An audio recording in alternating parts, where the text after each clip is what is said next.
오늘 시편 29편의 말씀은요, 천상에서부터 시작해서 이따 배경을 이야기하기도 하지만 이 시라는 것이 또한 특별히 29편에서는요 예배에 대한 초청뿐 아니라 여호와의 소리가 어떤지에 대해서 시적으로 표현을 하고 있습니다.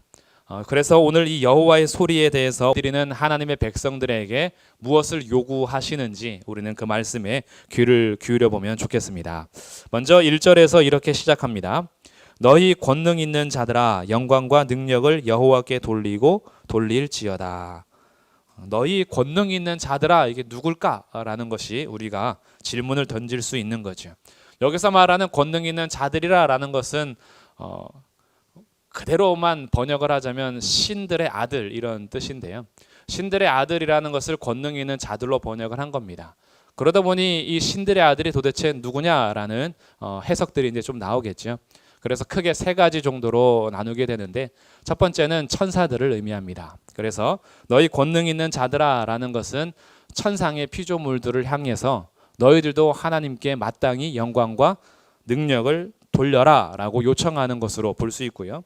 또 하나 이 권능 있는 자들이라는 것은 이 땅에서 너희들이 수많은 신들을 섬기고 있는데 그 모든 신들도 사실은 하나님께 영광과 능력을 돌려야 될 뿐이다 라고 신들을 향해서 얘기하는 것이다 라고 해석하기도 하고요. 세 번째는 이 권능 있는 자들은 교만한 높은 자리에 있는 사람들입니다. 너희들이 아무리 이 땅에서 높은 자리에 있는 권능 있는 자일지라도 너희들의 영광과 능력을 돌려야 할 분은 여호와다라고 선포하고 있는 거죠. 그러니 권능 있는 자들이라는 것이 어떻게 해석이 되든 각자 입장에 따라서 조금 달리 볼 수는 있지만 공통적으로 하나를 찾는다면 영광과 능력을 받으실 유일하신 참 하나님은 여호와 하나님이시다라는 거예요.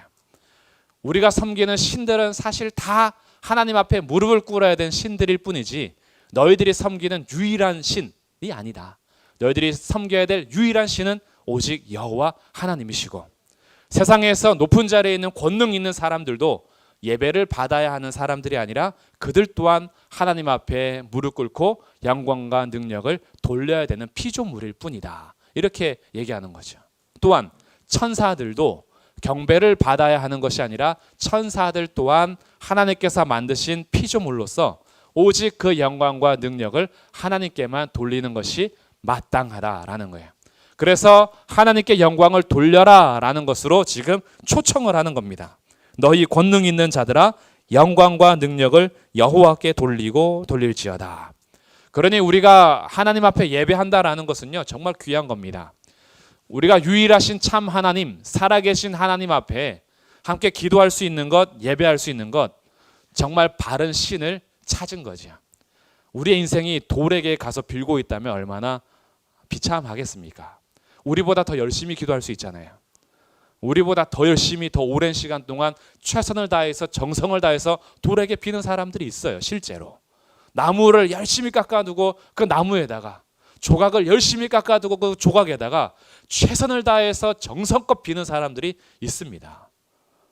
그 알지 못해서 그런 거잖아요. 근데 우리가 하나님을 알고 하나님 앞에 나와서 예배하며 기도할 수 있다는 것, 사실은 정말 큰 은혜와 복을 받은 자들입니다. 그래서 우리의 모든 이 영광과 능력을 하나님께만 돌리라라고 지금 초대하는 거예요. 그래서 우리가 다른 헛된 것들을 따라가는 삶이 아니라 참되신 하나님을 따라가는 삶이니 우리가 얼마나 복된지요. 그런데 이렇게 영광을 돌릴 때는요 2절에서 이렇게 초대합니다. 여호와께 그의 이름에 합당한 영광을 돌리며 거룩한 옷을 입고 여호와께 예배할지어다. 그의 이름에 합당하게 영광을 돌려야 할 것이며 하나님께 예배하기 위해서는 거룩한 옷을 입고 예배할 수 있어야 된다라는 거죠. 이것이 하나님의 말씀에 따라서 예배하기를 초청하는 건데, 하나님께서 약속하신 말씀에 따라서 예배하지 않는다면 그 예배는 하나님께 합당한 영광도 아니고 하나님 받으시는 예배도 아닙니다. 예를 들어서 구약의 백성들은 하나님께 나아가기 위해서는 항상 필요했던 것이 있어요. 그게 뭐죠? 제물입니다. 제물이 없이 하나님께 나가면 어떻게 되죠? 예배를 받으시는 것이 아니라 죽임을 당합니다. 그러니 구약의 백성들은 하나님 앞에 합당한 영광과 예배를 드리기 위해서 입어야 하는 옷은 제물이라는 거죠. 제물. 합당하게 자기의 죄를 지불하고 죄값을 대신 치러질 희생 제물을 통해서 하나님께 영광과 예배를 드릴 수가 있었어요. 그러나 그 제물은 완전하지 않았습니다. 나갈 때마다 짐승을 잡아야 됐으니까, 가축을 잡아야 했으니까 그것은 온전한 옷은 아니었어요. 그래서 우리에게 온전하고 완전하신 거룩한 옷으로 입는 분이 계십니다. 바로 예수 그리스도죠. 그러니까 오늘 우리들은 신약의 백성으로서 하나님의 약속이 성취된 시대를 살아가는 신약의 백성으로서 우리가 하나님 앞에 합당한 영광과 예배를 드리기 위해서 반드시 필요한 분이 있는데 그분이 예수 그리스도이십니다. 그러니 우리가 여호와 하나님을 같이 부른다라고 해서 다 같이 여호와 하나님을 섬기는 건 아니에요. 유대교가 여호와를 부르는 것과 그리스도인들이 여호와를 부르는 건 다릅니다. 똑같은 하나님이 아니에요. 왜냐하면 개념은 똑같은 하나님일지라도요, 예수 그리스도를 통해서 만나지 않는 하나님은 참 하나님이 아닙니다. 우리의 참 하나님은 예수 그리스도를 통해서만 만날 수가 있어요. 거룩한 옷을 입고 합당한 영광을 돌리며 만날 수 있는 겁니다. 그렇기 때문에 우리가 함부로 부를 수 있는 이름이 아니라 예수님 이름이 아니면 감히 나갈 수 없는 분이 우리가 섬기는 참 하나님이라는 거죠. 그러니 오늘도 우리가 이런 모습으로 내 마음에 여전히 죄악된 생각들과 육체적인 욕심과 오늘 하루를 볼 뿐 아니라 우리의 일주일의 삶을 봐도 야, 이런 모습으로 감히 나갈 수 있을까? 라고 하는 두려움이 있을 뿐 아니라 그 두려움과 더불어서 예수의 이름을 의지하는 믿음을 주셨으니 오늘도 합당한 영광을 돌리며 거룩한 옷을 입고 예배하는 이것이 복이라는 거예요. 지금 그 자리로 초대하고 있는 겁니다. 예수의 이름을 힘입어 그 보혈의 능력으로 오늘도 하나님 앞에 예배하는 자들, 그들을 지금 초대하면서 다음 단락인 3절로 가는데 이 3절부터 9절까지 여호와의 소리가 몇 번 나오는지 한번 세보세요. 자, 3절부터 9절까지 몇 번이 나올까요?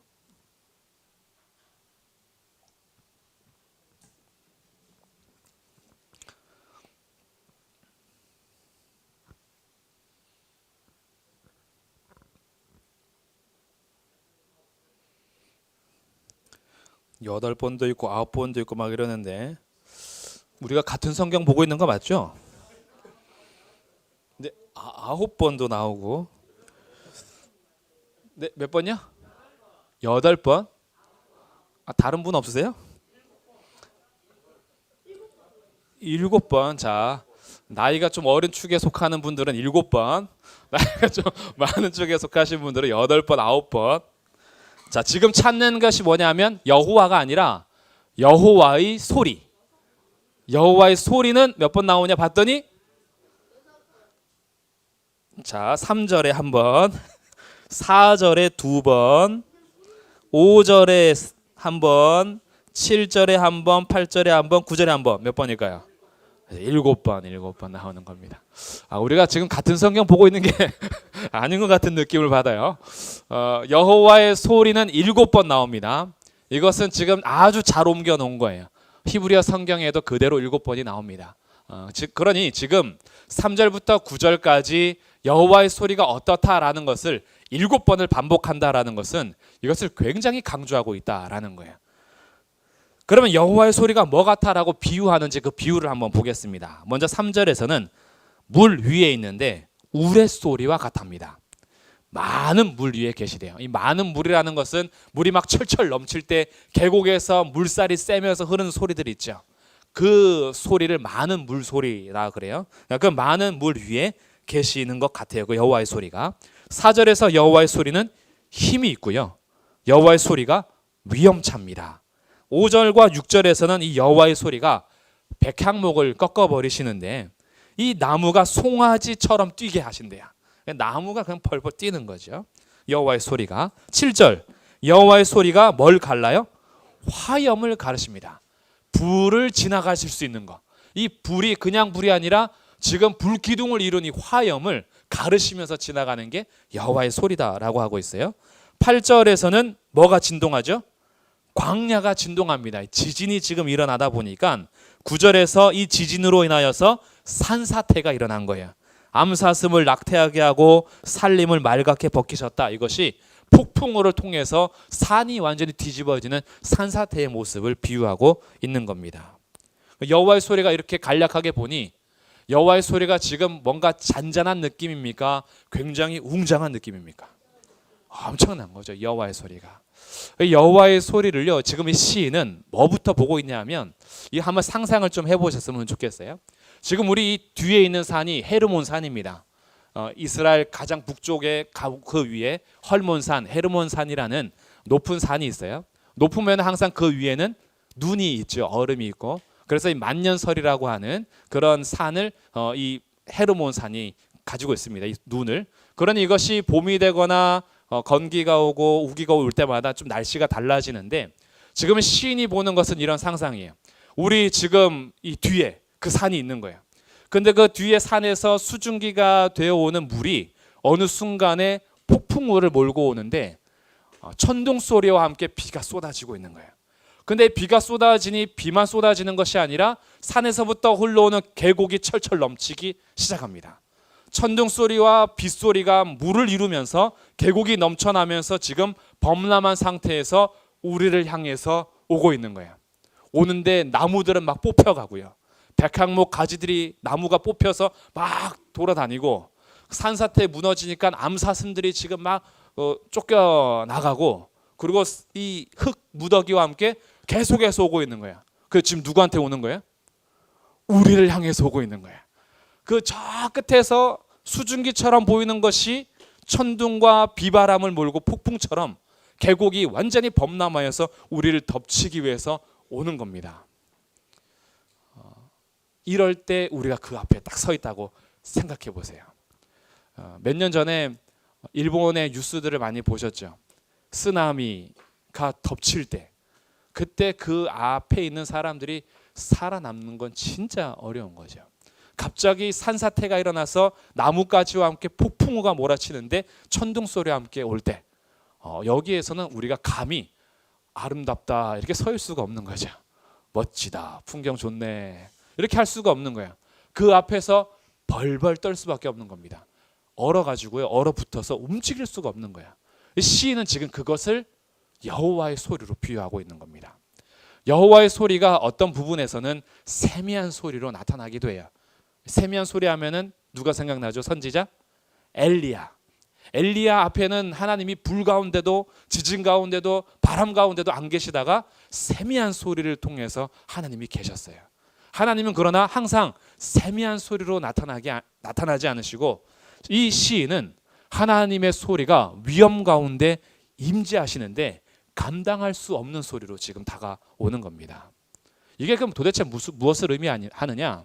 지금 하나님을 우리가 29편에서 사람들을 초대할 때 1절 2절에서 이렇게 초대했어요. 너희 권능 있는 자들아, 너희의 영광과 능력을 그에게 돌리고 돌릴지어다. 여호와께만 돌려야 하는 거죠. 하나님 앞에 나올 때는 합당한 영광을 돌리고 거룩한 옷을 입고 예배하라 했어요. 그러면 질문이 생기는 겁니다. 그 하나님이 도대체 어떤 하나님이길래? 근데 하나님의 모습과 형상은 설명할 수가 없어요. 하나를 비유하자면 여호와의 소리를 지금 얘기하는 겁니다. 여호와의 한마디 소리, 여호와가 콧김을 부는 것 하나만으로도 천지를 흔들어 버릴 수 있는 분, 그분이 여호와라는 거예요. 그러니 이 땅에 있는 너희가 섬기는 폭풍의 신 바알도 진짜 신이 아니야. 너희들이 섬기고 있는 땅의 신, 그것도 진짜 신이 아니야. 비바람의 신, 그게 진짜 신이 아니야. 주님의 입김 한만이라도 온 천지를 흔들 수 있는 여호와가 진짜 하나님이니 너희는 마땅히 그분 앞에만 예배하라는 거예요. 이분이 바로 우리가 섬기는 하나님이신 겁니다. 여호와의 소리는요, 우리가 감히 감당할 수 있는 그런 소리가 아니라는 거죠.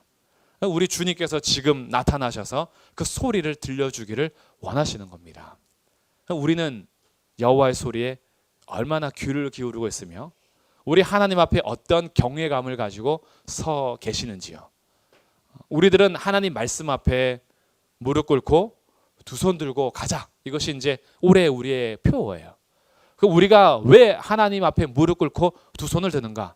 우리 여호와의 소리 한마디만 들어도 천지를 움직일 수 있는 분이 우리 하나님이신 겁니다. 하나님의 말씀 한마디로 세상이 창조될 뿐 아니라 하나님 말씀 한마디로 세상을 사라지게 하실 수도 있는 분인 거죠. 그러나 그 하나님께서 마지막 10절과 11절에서 어떻게 약속하시느냐. 10절 11절 여호와께서 홍수 때에 좌정하셨습니다. 여호와께서 영원토록 왕으로 좌정하셨대요. 이 무슨 뜻이냐면 하나님이 통치하신다라는 뜻인 거죠. 그런데 이 통치를 누구에게 지금 힘을 쏟냐 하면 11절을 우리 같이 한번 읽어보겠습니다. 시작.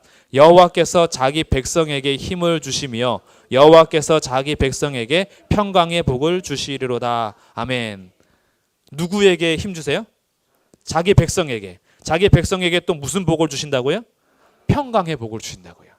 이렇게 위험하고 위험차고 강하고 힘이 있으며 능력이 있는 하나님이 자기 백성을 돌보신대요. 자기 백성에게 힘을 주시고 자기 백성에게 평강의 복을 주신답니다. 그러니 우리가 힘을 얻을 때마다 하늘로부터 오는 평강을 얻을 때마다 우리는 어디를 가게 되냐 하면 자연 앞에 무릎을 꿇는 것도 아니고 천사들 앞에 경배하는 것도 아니고 이 모든 것을 주관하시는 하나님께 무릎을 꿇게 되는 거죠. 근데 사람이 비참해지면 자기의 존재를 상실한 채 자연의 무릎을 꿇는 겁니다. 헛된 신에게 경배하는 거예요. 그러나 오늘 시인은 초대합니다. 너희가 마땅히 예배할 자를 예배하라는 거예요. 너희가 마땅히 무릎 꿇을 자 앞에 무릎을 꿇으라는 거죠. 그렇게 우리를 지금 초대하면서 하나님 앞에 합당한 영광과 예배를 돌릴 것을 우리 가운데 선포하고 있는 겁니다. 그러니 이렇게 우스갯소리로 할 수가 있어요. 예전에 과학이 발달되기 전에는요, 천둥 소리가 들리면 뭐라 했냐면 하나님이 노하셨다 그랬어요. 과학이 발달한 다음엔 어떻게 되죠? 아유, 헛소리 하지 마라. 저것은 과학적 증명에 의해서 그 번개와 천둥을 얘기해 주는 거죠. 막 물이 흘러 넘치거나 뭔가 자연재해가 일어나면 하나님이 노하시고 뭔가 복이 있으면 하나님께서 복 주시고 이렇게 됐는데 우리의 이성과 우리의 과학이 발달하고 연구를 거듭하면서 그거는 다 자연 법칙 속에서 갑자기 비구름이 더 많이 왔다던가 아니면 뭔가 지축이 흔들렸다던가 그런 일들로 인해서 하나님을 제해버렸죠. 근데 이제 이렇게 생각을 해보는 겁니다. 과학이 발달하지 않았을 때는 하나님으로 모든 것을 초점 맞춰서 얘기했는데 과학이 발달하고 이성이 발달하면서는 하나님을 제외하고 설명하기 시작했단 말이죠. 그럼 오늘 우리는 어떻게 해야 될까요? 오늘날 참된 믿음의 사람들, 지혜로운 사람들은요, 과학이 발달하고 이성이 발달했다라고 해서 하나님을 부인하는 건 아니에요. 과학적으로 설명할 것은 설명하고 이성적으로 설득할 것은 설득하지만 우리 하나님은 그것 위에 계시는 초월하신 분임을 인정하는 겁니다. 그러니까 믿음의 사람들은 비과학적이거나 반이성적인 사람들이 아니에요. 인정할 건 인정하지만 우리 하나님은 그 안에 갇혀 계신 분이 아니라 그 모든 것을 창조하신 분인 거죠. 그것으로 다 설명할 수 없는 분인 겁니다. 그래서 오늘은 시라는 표현으로 설명을 한 거예요. 여호와의 소리 하나만 봐도 이것은 세상이 감당할 수 없는 거다. 우리가 섬기는 하나님이 바로 이런 위험한 분이고 위험찬 분이고 강하신 분이고 놀라우신 분이며 마땅히 무릎 꿇고 예배를 해야 되는 그런 분이다라고 우리 가운데 초대하고 있는 겁니다. 그러니 오늘 우리는 이 여호와의 소리 앞에 다시 한번 우리의 삶을 두는 거죠. 나는 여호와의 소리에 얼마나 귀를 기울이고 있을까?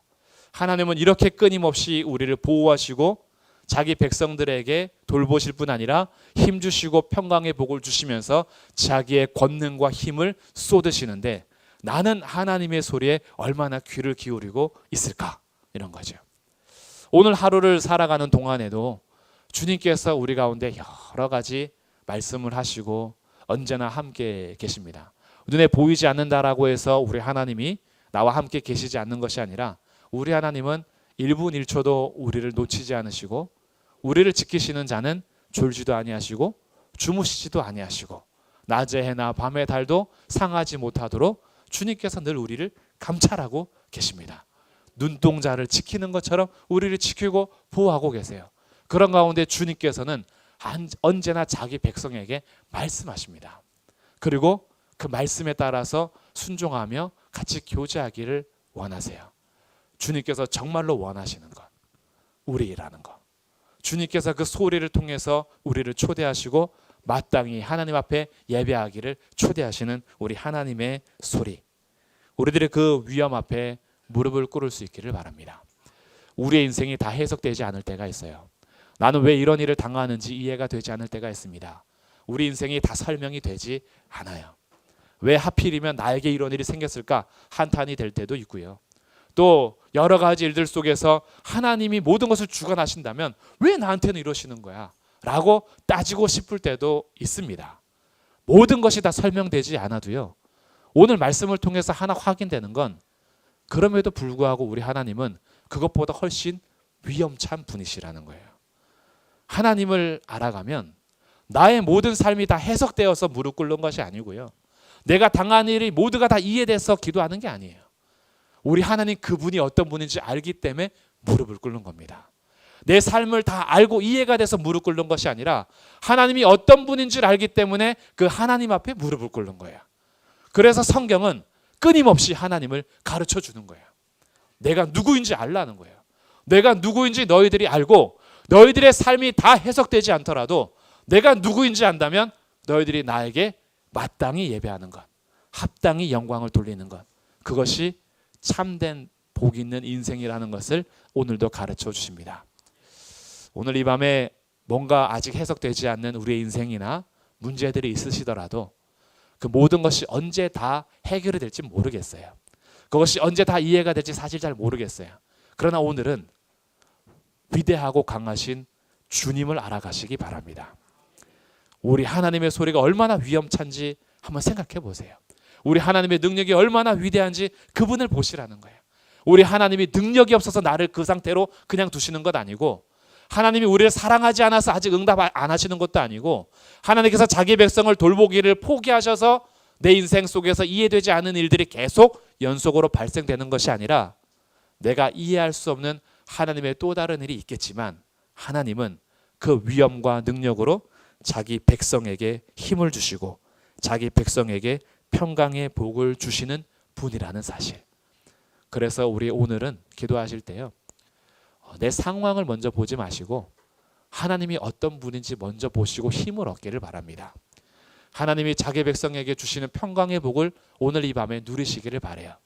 모든 것이 다 이해되지 않더라도 모든 기도의 응답이 다 되지 않는 시간이라도 우리 하나님이 자기 백성에게 힘 주시고 평강의 복을 주시는 분이는 주시는 위엄차고 강하고 능하신 하나님이시라는 것을 알고 여호와의 소리에 귀를 기울여 하나님 앞에 오늘도 무릎 꿇고 경배하며 영광과 능력을 주님 앞에 돌리는 그런 하나님의 백성들이 되시기를 주님의 이름으로 축복합니다.